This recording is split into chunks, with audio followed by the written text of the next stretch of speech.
How to form a 501c3 nonprofit corporation. A nonprofit corporation is purpose-driven, a company whose goal is not to make profit for themselves. Typically, they are an organization that wants to make money in order to help further a social cause or provide a public benefit.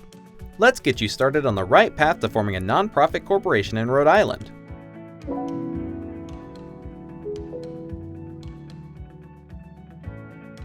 If you're not sure what a nonprofit is, check out our other video, What is a Nonprofit?, linked below. How do you form a nonprofit corporation?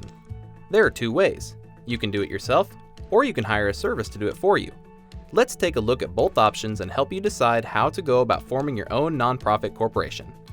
Option 1. Do it yourself. If you want to save money, you can form a nonprofit corporation on your own. Let's take a look at the 6 steps to forming a nonprofit corporation on your own. 1. Choose and secure your nonprofit's name. The name you select for your nonprofit will establish its brand.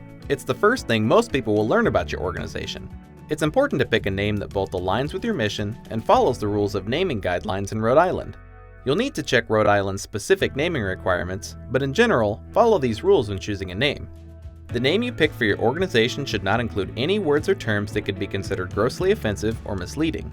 The name must be distinct from that of any other corporation in Rhode Island.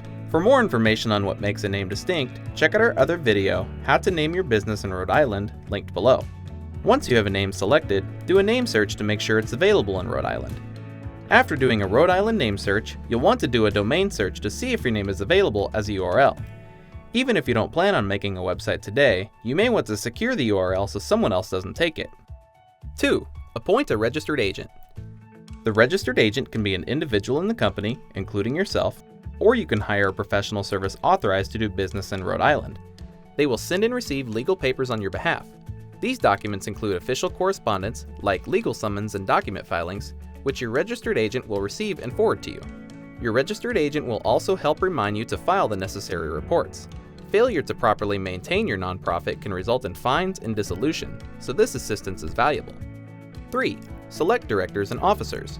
Your nonprofit corporation will be made up of some number of directors and officers.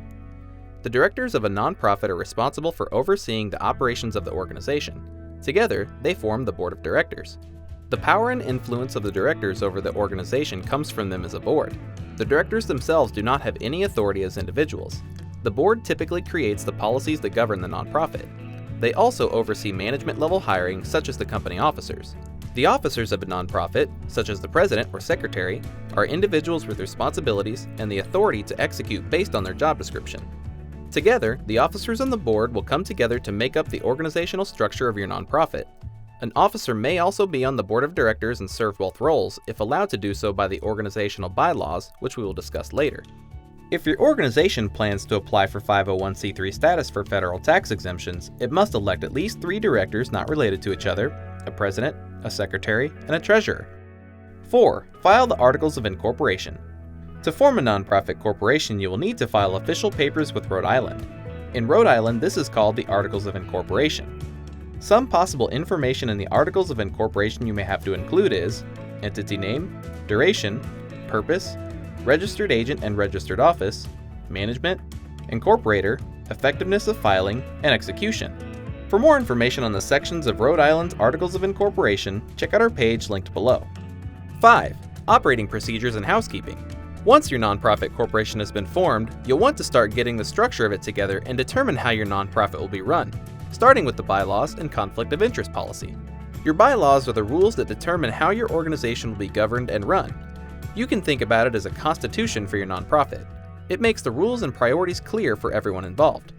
In your bylaws, be sure to include how the nonprofit will be governed, the roles of directors and officers, how meetings are held, voting procedures, electing officers or directors, how records will be kept and managed, how disputes will be handled, and how bylaws will be added and amended in the future. When you're ready to get started, check out some bylaws templates linked in the description below. The conflict of interest policy are the rules set to ensure that decisions being made for the nonprofit are based on what is best for the organization and not being motivated by what is best for individuals. You'll want to make sure you have a draft of both the bylaws and conflict of interest policy before your organizational meeting. We have templates of both bylaws and conflict of interest policy linked in the description below. An organizational meeting is the first official meeting of your nonprofit. Some of the things that are discussed in a typical organizational meeting are taking attendance to show you have a quorum, appointing temporary officers and chairmen, adoption of bylaws, and adoption of conflict of interest policy. It's important to record minutes of the meeting and have it signed by all attending directors. We have some corporate minutes templates linked below to help you get the ball rolling. After your nonprofit has been formed, you'll need to apply for an EIN or employment identification number. An EIN is like a social security number for your nonprofit and is used for things like filing for 501c3 status, opening a bank account, applying for tax exempt status, and submitting tax returns. For more information on EINs, check out our other video linked below. Your organization will need to apply for a state taxpayer identification number online or by using the business application and registration form linked below. 6. Apply for 501c3 status, federal tax exemption. What is federal tax exempt status and why do you want it? When a corporation generates income, that corporation has to pay a federal income tax.